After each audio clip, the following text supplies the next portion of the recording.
Hulk 181 and put a foil on it, and it's a die cut cover and all this stuff. Everyone says, we'll get comments on my YouTube. It's like, this is the 90s all over again. If you know, like the 90s comic book. And there will be a bubble. It's a bubble that maybe is going to pop. People are feeling that it's worth it. But yeah, I if I'm a retailer, I do not feel good. If I'm having to eat off of that, hell, if I'm having to eat off incentive variants at all, I'm not feeling good, man, about it at all, because that just doesn't seem like that's sustainable.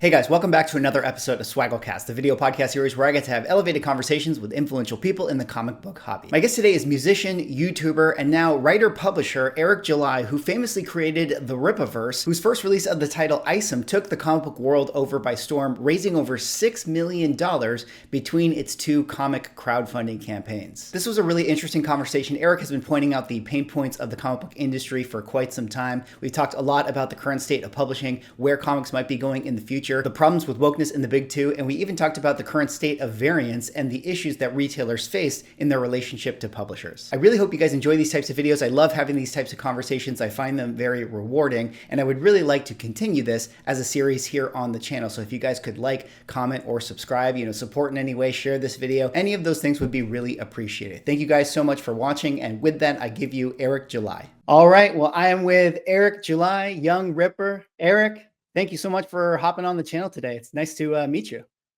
Brother, I appreciate you having me on, man. I'm excited.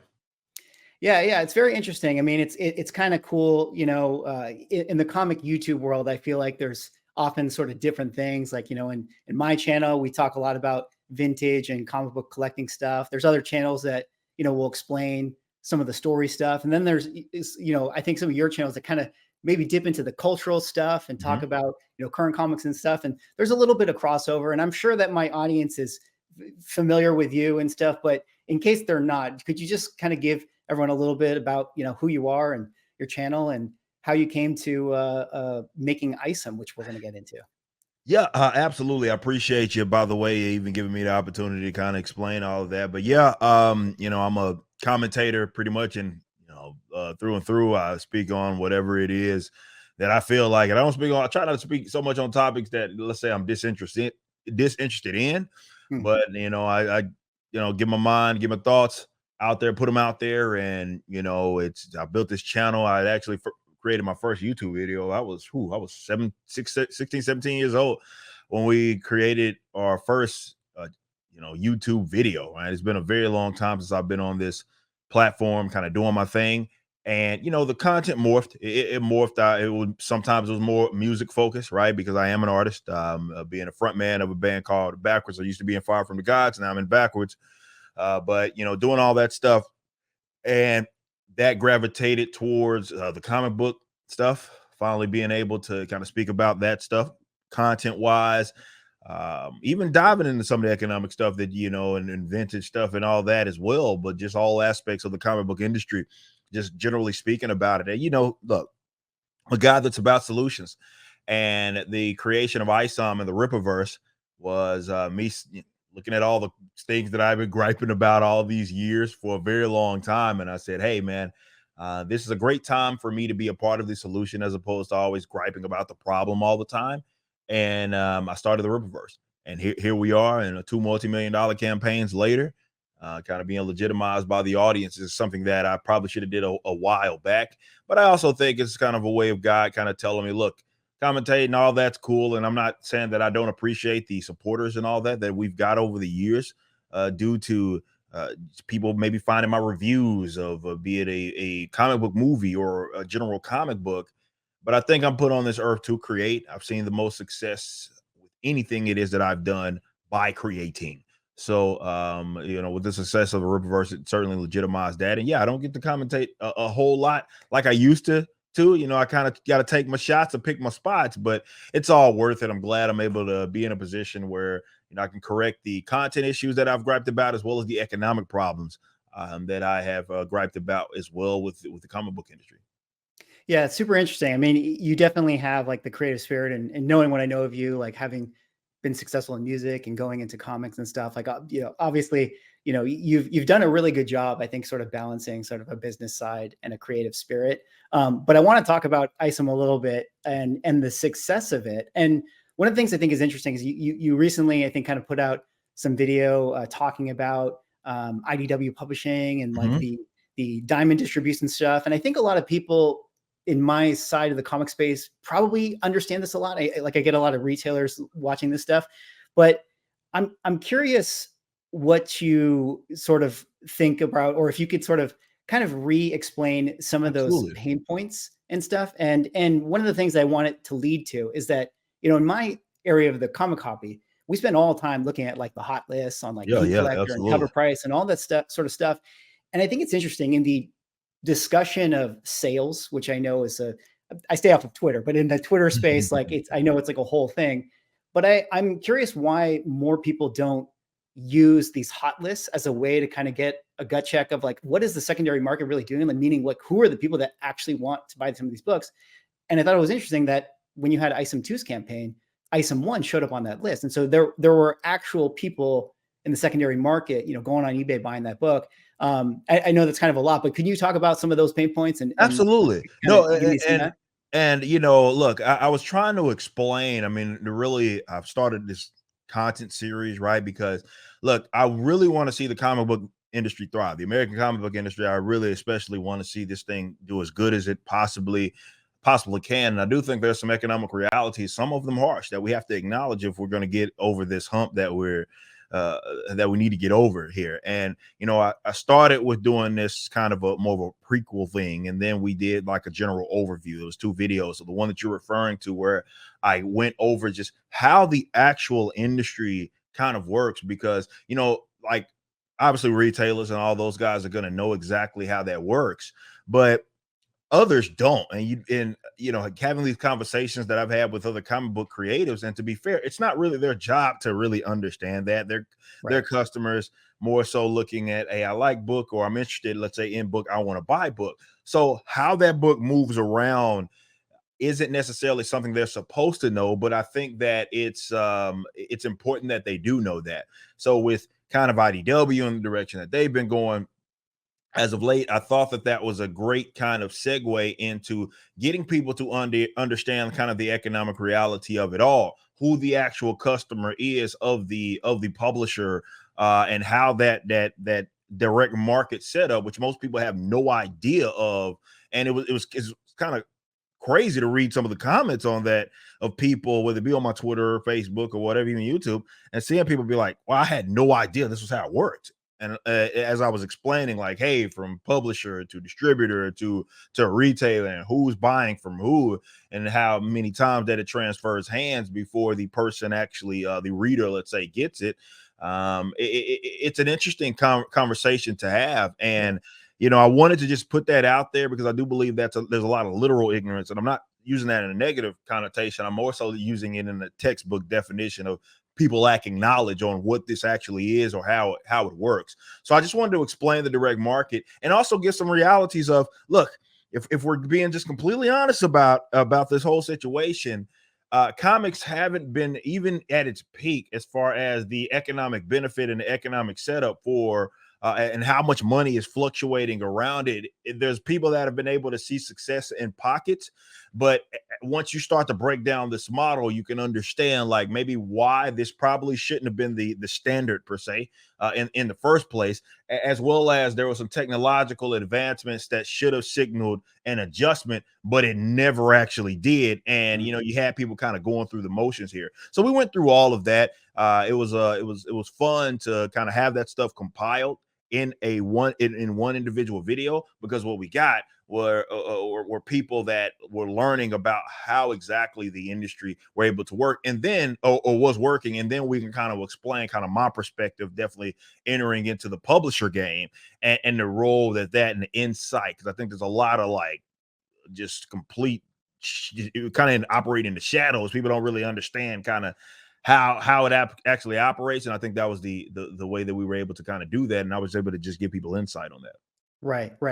Yeah, it's interesting. I mean, there are thoughts that I'm curious to get some of your thoughts, later on when we talk some about your experience with publishing. I'm curious if having done it at the scale in which you've done it, has this made you more sympathetic to the big two and like what they have to deal with, or has it actually made you more mad that it's like, here, like if I can do it, you know, why aren't them? Like, are there interesting pain points that you've come across in dealing at this scale that you're like, oh, actually, okay, I'm a little more sympathetic now towards Absolutely. I mean, let's be completely honest. I would say it's a little bit of both. There are some Mm. things that I'm like, wow, I'm frustrated that y'all weren't doing it this way.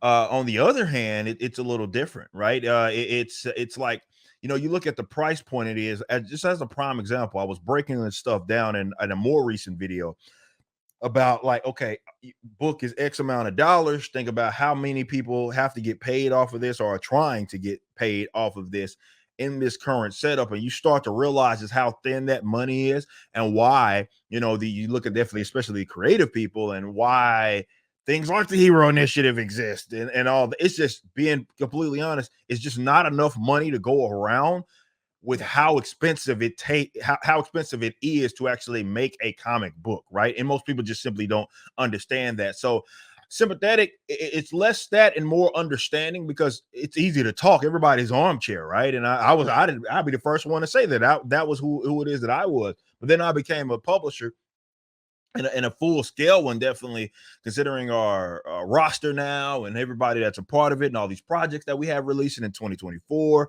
even with this by the end of this year as well. And I'm seeing kind of the ins and out, and I'm like, look, there were some things that just make absolutely no sense. I don't know why it was that they were doing. And then you could see, well, because they were doing it X way, it starts to make sense why there were so many transfer of hands when you look at the big two, and why they always had a parent company for the most part, and why it was kind of exchanging hands over and over and over, and even why, and even Marvel, since maybe they, you know, it was in our lifetimes where they almost went bankrupt, right?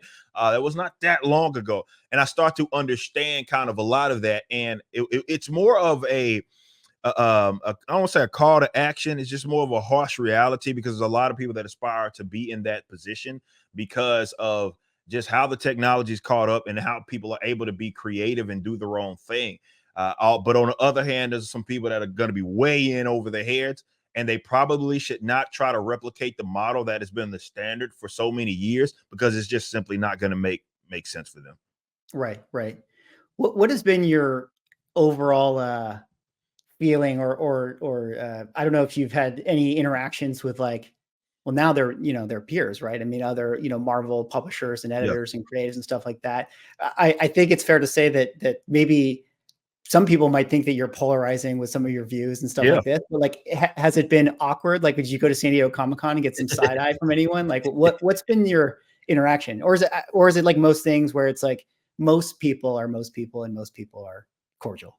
And that's, I think, the latter, right? Right. And I'm gonna be completely honest, you know, between my experience with San Diego Comic-Con and all this, um, look, I get it. There's certain forms of social media that kind of, let's say, incentivize and amplify a certain particular view that is not of the real world, right? And Twitter is one of those. And I say this as someone that has a massive following over there. But still, it is Twitter at the end of the day. And I think people may get caught up into thinking that the world is a way that it actually isn't. But honestly, I'm just being completely honest. It's been not even close. Most of what my experience has been, even with people, hell, especially with people that are in the industry, has been generally positive.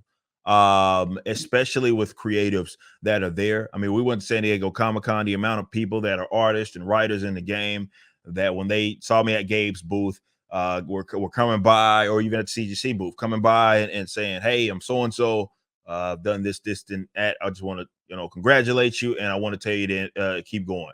I had a lot of industry veterans that came up to me and said that, and you know, our roster has expanded with some of those people that have been a part of those been up that were there, you know, and been part of various projects over the years. So mostly it's been positive. It's been, for the most part, positive, and I'm thankful. I'm appreciative. I think a lot of people, you know, it's easy to get caught up in, you know, yeah, I get it. I'm a very polarizing a guy, or can be, because of my general view, and a lot of it's because, look, I cross over into other stuff, and people may not like a position it is that I have that is outside of comics. But you Yeah. know, if you read our books, if you look at our Rippaverse code of ethics, that stuff is separate from that. Like whether it be in politics, all that stuff has nothing to do with the Rippaverse. It's not what it is that we're trying to do here. It's not my political views or social views, the comic book or the company. And that's not what the Rippaverse is. It's I saw creative problems, but I also saw economic problems. And one of the things that I love being part of the solution on is my artists get paid. My artists get paid well. My artists get paid on time. My writers are the same, and everybody. This is part of this whole economy of what we love about comic books, and the way that I'm able to give these guys good paying jobs, and we're able to really continue to grow on top of that is impactful. And those people, those artists, writers, they all see that, and they understand that it doesn't matter how you feel about me. That's at least good, and that we have people that are working in comics that are actually happy and thriving, and that's what it's about.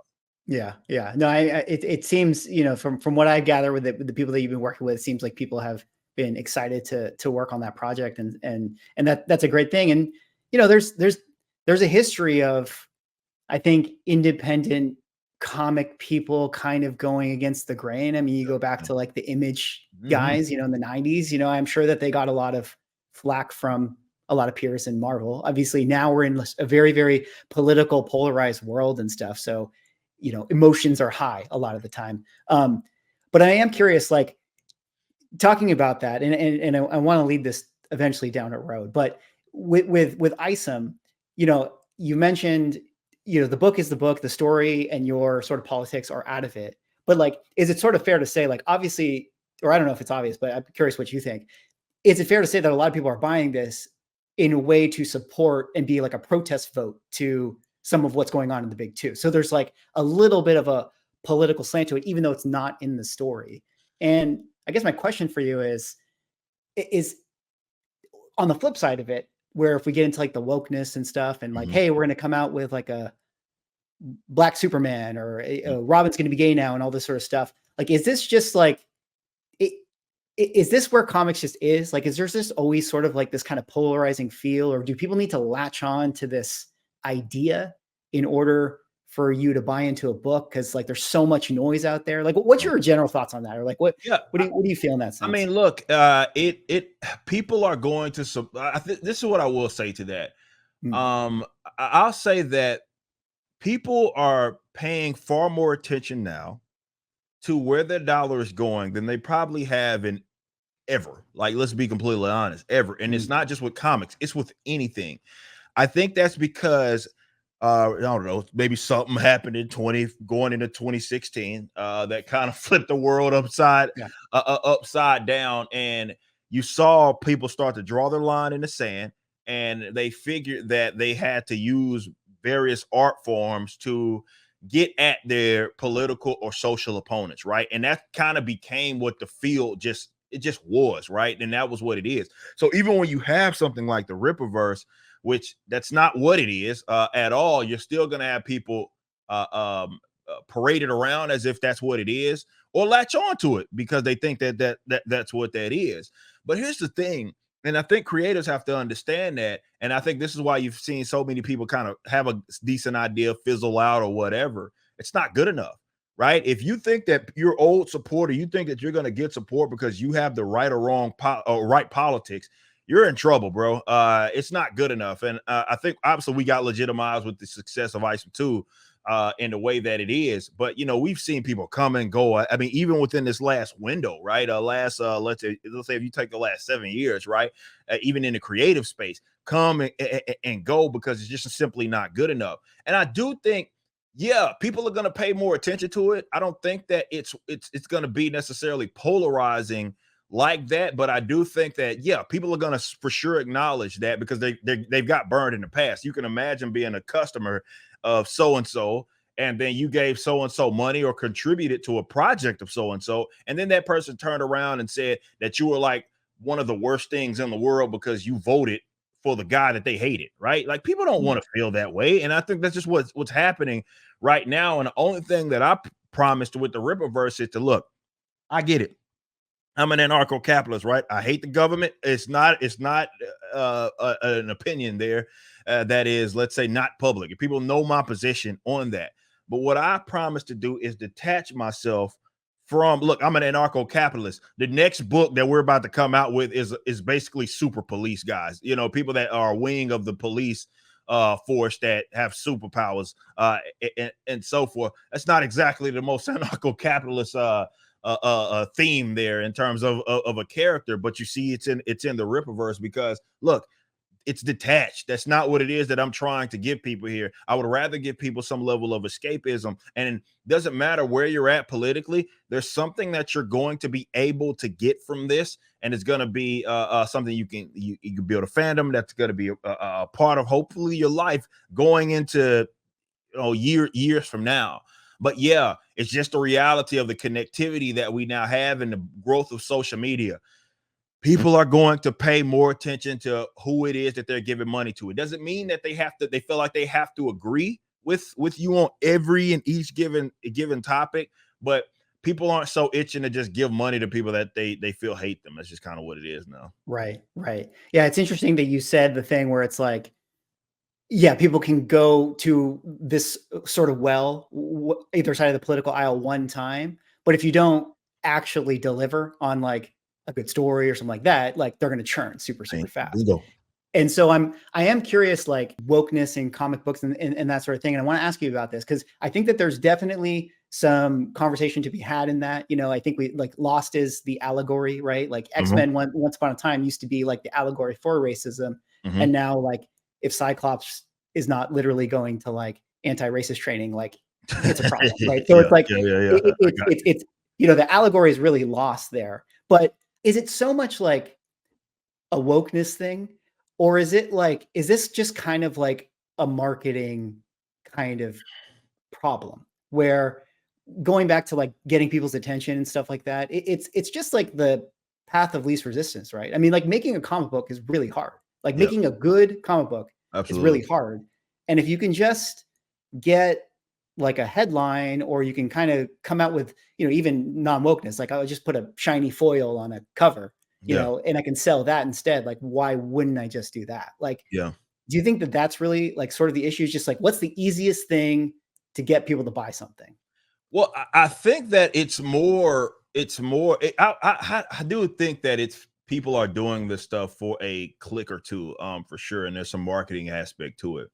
It's not necessarily that I think these guys are not genuine in their positions. I absolutely believe that definitely some of these writers, that's the position it is that they believe. But what I'll add to that in terms of context is I think that they're doing this more so with the idea in mind that they're writing it either number one for themselves or creating for themselves or their peers. And I think that's what's messing them up there, and that's who it is that they're working. Because I mean, if you look at the general numbers, it's not like they're able to sustain that anyway. I mean, even if we talk about what they recently did with John Kent, I mean, you had that one kind of book that people thought when the kiss happened, it was going to be, oh well, this is huge. And then just on the general sales chart that was available to us, at least for the point of sale, it's not like that it was some meteoric rise with that book. In fact, it just kind of dwindled down before it was just off the charts in terms of top sales. So it's one of those things that I don't want to say that they're not genuine. I do think that it's something that it is that they believe in. And I also do think, and I'll add to your point there a little bit, that it is kind of an easy position to take, right? My position, for example, on certain things, I mean, yeah, that might get you fired from one of those jobs over there working for the big dogs. But yeah, that's an easy position, and people are going to consider it virtue signaling. And hey, look at me, I'm a good person because I'm against racism, because apparently that's such a difficult position to have these days. And I'm going to use the characters as a vehicle, and I'm going to beat you over the head and all that stuff. But they're doing that for themselves. They're doing that for their peers, and they're trying to impress each other more than anything. And I don't think they're doing it with the actual customers in mind, because to me, if they had been doing that, they would have at least pivoted from that. But they will get a click. There will be an article that will be wrote, and that whoever's wrote that article is going to that's going to be their most profitable article, if you will, or they're going to get the most ad revenue from saying that so and so is now gay or whatever it is that it's going to be. But that's not going to necessarily translate into long-term support for a general character or long-term support for a title because that's not good enough. It doesn't matter what side of the political aisle, and people need to understand that. It doesn't matter. Like whether it be, it's just not something that just applies to them. It applies to us, and that's something that we're very well understand, which is why we don't dabble in that. I'm not trying to pretend, like I didn't try to say, hey, here's this new character and he's libertarian just like me and yada yada, and he's trying to fight the estate. Like that wasn't anything it was that we were trying to do. I was like, let me just make a solid book that I think people are gonna enjoy. And the fact that we doubled it, right, with another multi-million-dollar campaign kind of showed that, okay, yeah, these people are interested in they're kind of here to stay. And you mentioned kind of the sales of when that was announced and about to come out, the sales of Isom 1 kind of going up. I mean, we've literally sold over 100,000 books, man. Like this is not nothing to sneeze at what it is that we're doing here. And I'm appreciative of that. But my team very well knows, I'm very well aware that if anybody thought this was just some like political ploy or marketing tool, social views and all that, we would have lost. We would have lost a long time ago. Maybe you get that initial support, like right after, like you get Isom 1, but Isom 2 doesn't do multi-million-dollars if it's not something that people are actually intrigued by. So that's why we stay out of that. If you look at any of our trailers, anything that we put out, we do not dab in all of that social nonsense. They will leave that. That doesn't mean that people can't have their own individual opinions, but we don't dab in that. We don't use the company as a vehicle to do any of that stuff. Yeah. I mean, it's funny you mentioned the trailer thing. I mean, I think when I saw that, you had a company called Brazen Animation, right? Yeah, for that trailer. Yeah. Like outside of my YouTube persona, people who watch my channel know that I'm in LA. I work in film and all that stuff, and I've worked with Brazen. So when I saw you hire Brazen, I was like, my God, this guy is reinvesting that money. Let me tell you that. It ain't cheap. I was like, this is not a cheap trailer to make. So it was definitely very impressive, but I had to give a little nod for that one.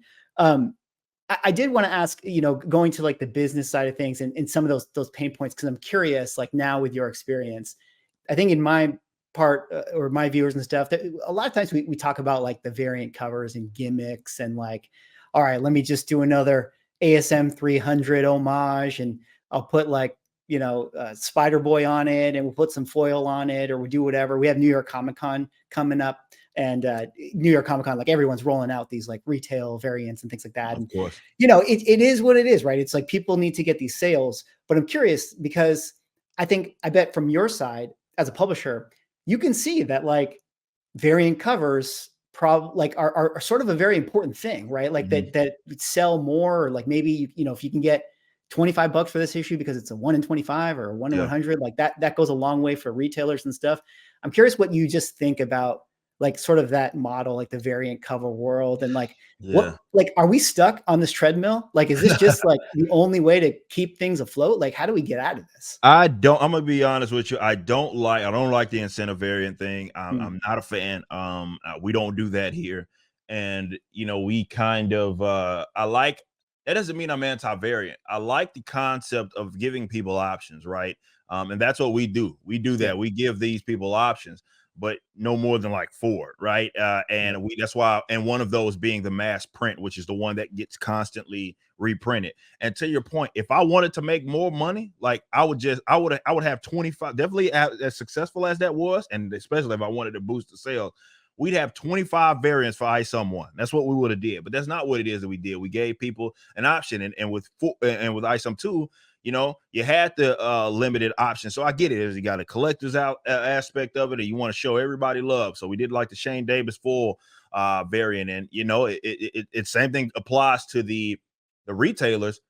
Whatever like cover you want is the cover that you get. You can just buy it. There's no you need to buy 100 of these just to get them. Just get it. You get it, and we tell you how many of those we print.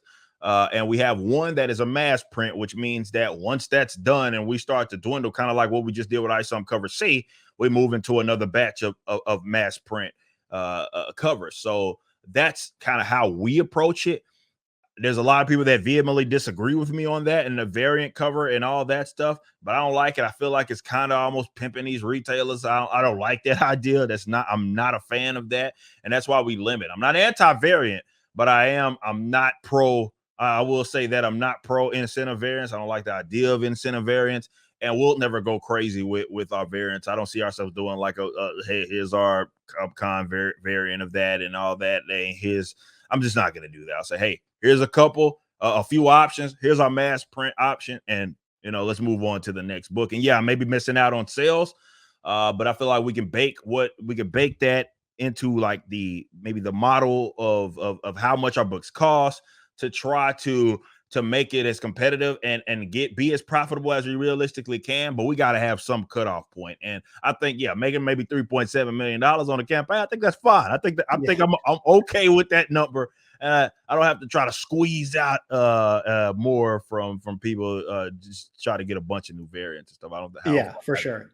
No, I think it's important. I think it's important to think about the collector side. It's surprising to me how few or how little I think people in, say, like modern publishing and stuff like think about the collector, because to me, I'm like, this is a huge base. And I think it's important that you do the thing where it's like, yeah, here's your reproduction cover that you'll have for however long you want to reproduce the book. So at least the people who were like day ones, they got some special cover or whatever. You put some value back in their pocket if one day Rippaverse becomes like, the next MCU brand, right? Like, so that's cool to see. The retail variant cover, and I don't know like how much in the weeds you are with this stuff, but like, Marvel offers so-and-so comic book store that's like, you can have your own very specific variant. You can put your logo on the back of the book. It's your variant. Here's an artist just did this cover, and now you can go sell it. And it was a smart thing because it basically was like, okay,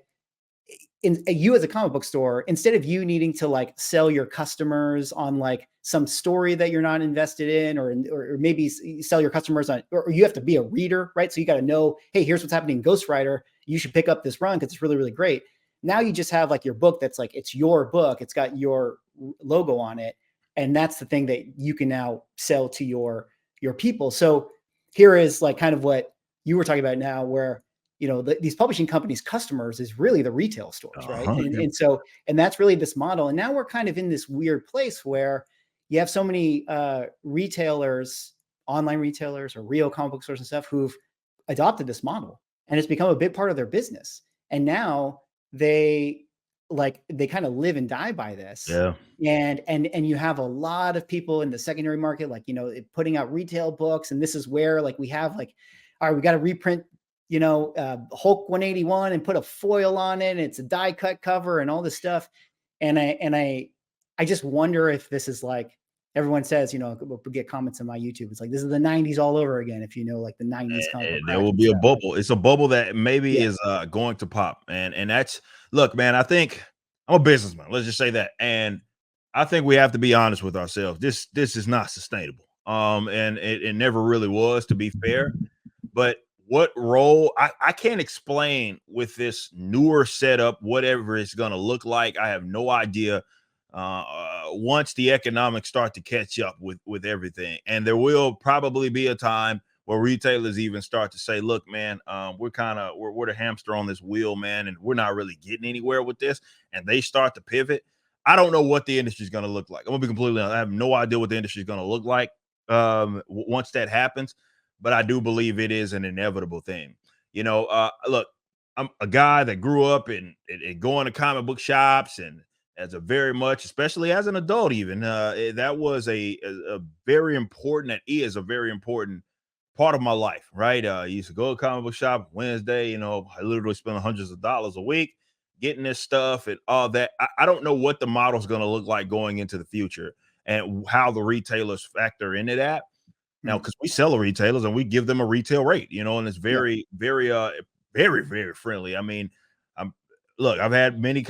Isom one sold out of every store that we gave it to, and so big shout out to them. Glad they can make some money off of it. So we have a retail portal, right, for retailers that maybe you don't know that. Yeah, we're not distributed by Diamond or Penguin Random House or no, we're not, but we do have our own retailer portal. So if there are people that are retailers that want to get in on a retail rate, you can go to our retail portal on our website, and we'll get you set up and get you a login, and you can just order the books, and we'll send them directly to you. Right. That's funny. We're just talking about that. My comic shop is going to be putting up mycomicshop.com. That is obviously they're based out of where we're at right up the road. One of the bigger online retailers. And they're going to be having another big batch of Rippaverse books that people are going to be able to get there. And they should be able to sell those without any sort of problem. They have it in the past. So, I don't know what it's going to look like. I don't. But the incentive variant thing, you may know a little more about it than I do as far as the secondhand and market or aftermarket and how that stuff is shaking and moving, and if people are feeling that it's worth it. But yeah, if I'm a retailer, I do not feel good if I'm having to eat off of that. Hell, if I'm having to eat off incentive variants at all, I'm not feeling good, man, about it at all, because that just doesn't seem like that's sustainable. Yeah, it's definitely a tough thing, and we're in this kind of macro economy environment, and like you said, I mean, people are being more discerning with what they spend money on, so it's very very tough for a lot of people, and it's a hamster wheel that I'm not a part of, but it's I think some other people are on it. And so it'll be interesting to see what happens with that. There is some of this like sentiment of like, okay, our comics are dying, right? Like and that's kind of thrown out there. And I would say that like if I was going to steel man that, I definitely think this idea of the floppy issue on a newsstand rack that I can pick up for super cheap, that's kind of disposable reading entertainment. Like, yeah, like we might be on the way out for that. And that's a sad thing. I mean, I'll never, not love the tactile little floppy feel.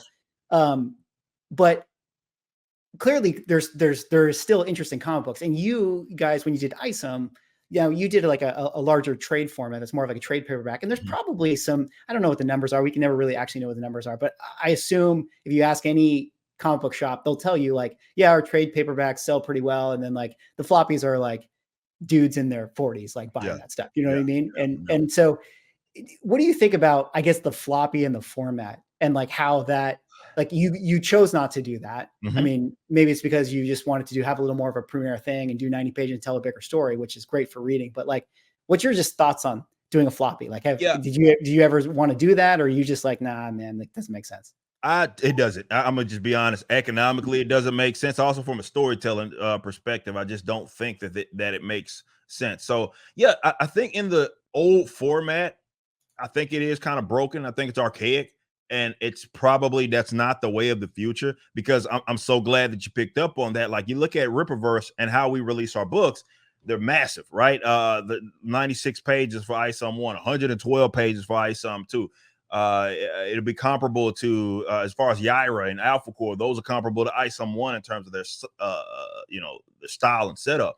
So that doesn't mean that each book is going to be 90 pages, but I don't see us ever probably releasing like a floppy issues. There's no real money in that for us. And there's no true, like, I don't really want to rely on that kind of as a system for us, because look, man, it costs a lot of money, man, to make comic books, right? And so in order to try to recoup fees, I think it makes more sense to have a longer format and really, really target readers, right? Really target the person that's going to sit down and go through that actual book. That to me is going to be the way of the future. If this is going to make sense, you kind of get a glimpse of that with what's going on with the Japanese market and how that is as far as the output and what's happening. Yes, we get it. Shonen has their own magazine, but when you look at what's happening in the West and how those are being pushed, they're being pushed on like what's on my bookshelf back there, and there's like these 100 to 200 page books, right? And volumes. That's how they're being released, and that's what's making the money, So for us, that makes the most sense. I love that model also from a creative perspective because it's not as limiting. All of our writers that have been around the block love this format. The Chuck Dixons of the world, they love this format of being able to tell a story that's tell their story and having the allotted pages to be able to do their best work. So even creatively, it makes more sense, at least to us, to do it with that in mind. Sure, if I really would have wanted to make some more money and just bleed these customers dry, yeah, I could technically take Isom 1 and like try to break it up in a floppy, but I wouldn't lead with that as a business plan. That just doesn't make a lot of sense to us. So I get it. It's cheap, and maybe I do think, and I add this to it. This is probably, and a lot of people going to disagree with me, but from what I'm looking at from a businessman perspective, it makes more sense. This whole, we need to target that, we need to have a price floor, and have it be cheap as possible to be accessible to new readers. I think people are largely overstating the impact of that, because the newsstand, the internet is the newsstand now. It's not going like when we were coming up. Maybe that was how we got it.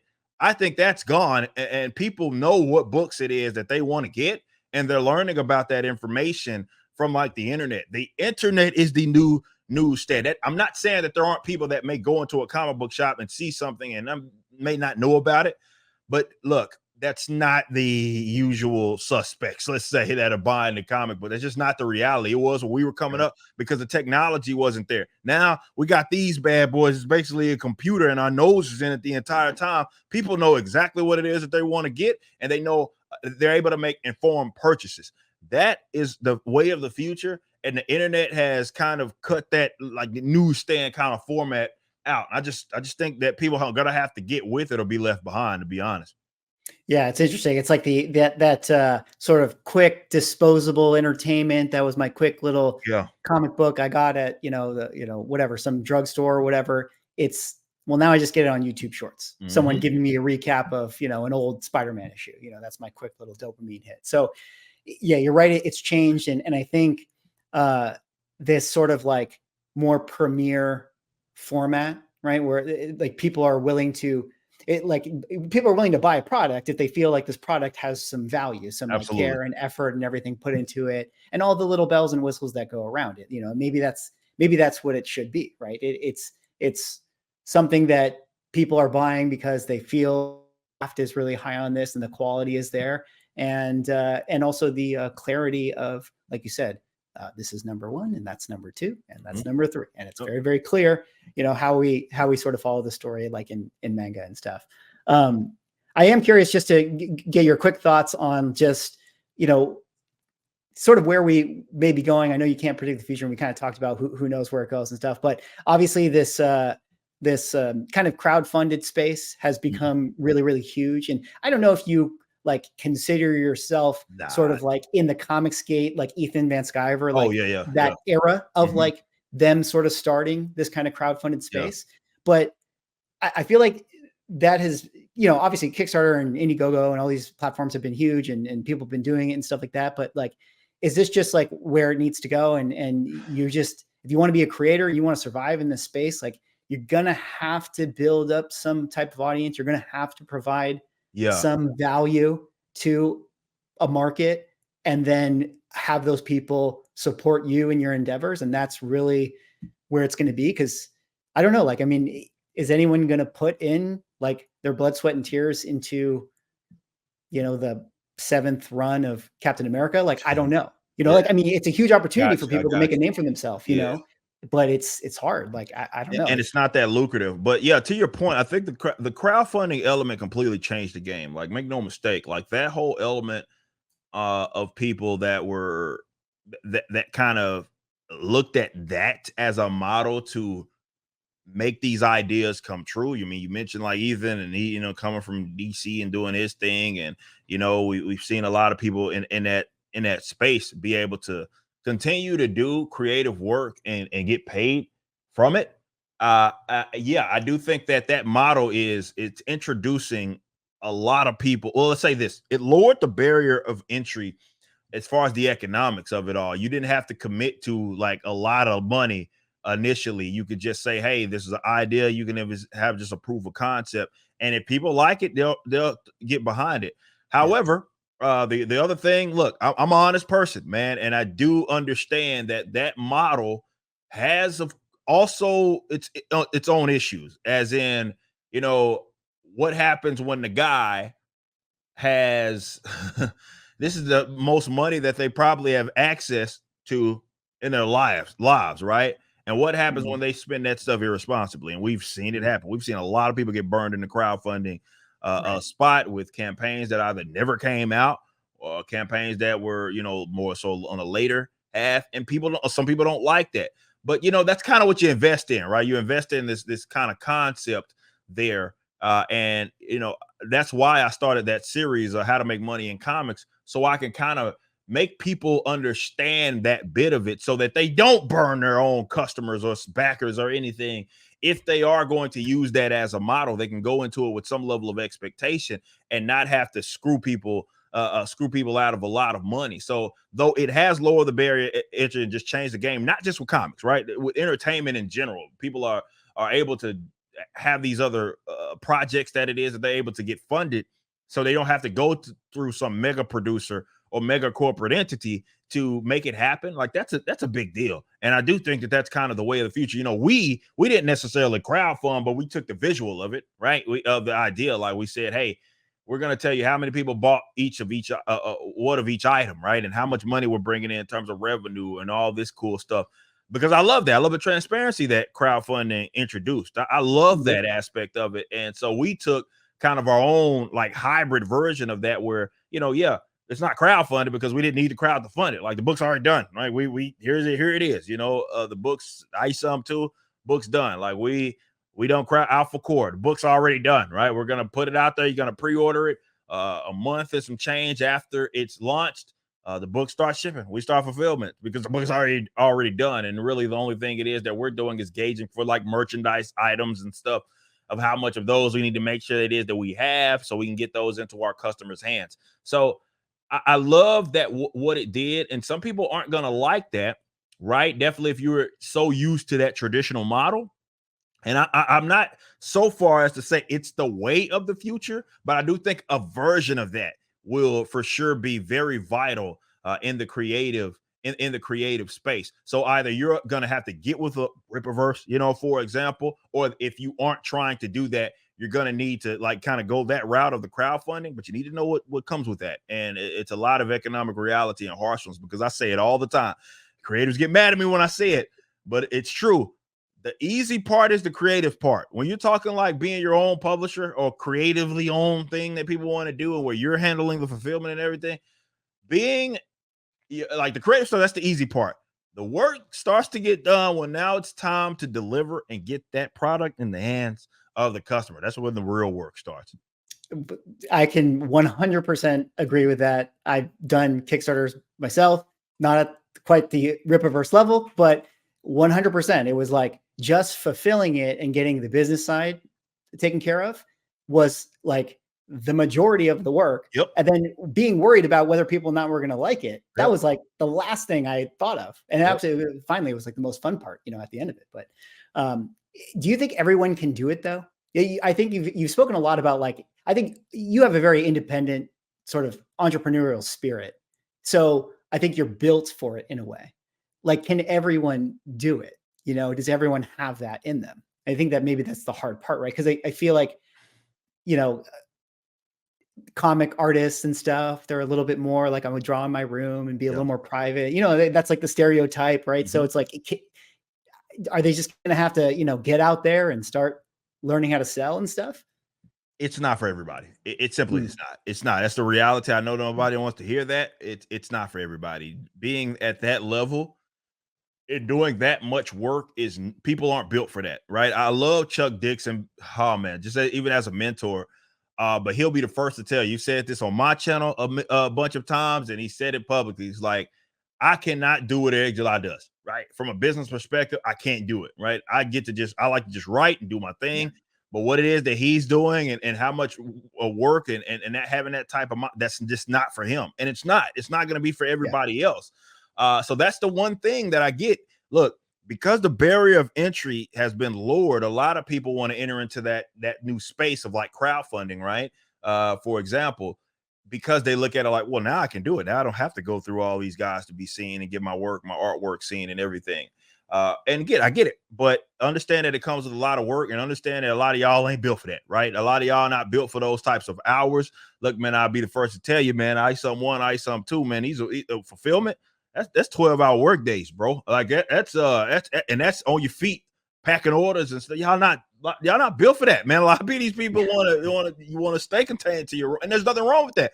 I hire them, right? I hire those types, right? So, but that's what you need to do, and you have to have enough humility to admit that about yourself. You're not built for that level of play. So go get with someone that has that business bone in their body and make magic. And that's what it is that the Rippaverse is, right? I happen to have a creative bone and a business bone in my body, but comics is very much a team sport. So I got these deficiencies it is that I have, or the fact that I can't clone myself. I'm only one person. So I get to get people that can fill these various roles, right? And within the company. And that's what makes the actual Rippaverse thrive and work, and to put people in positions that it is that they can succeed in.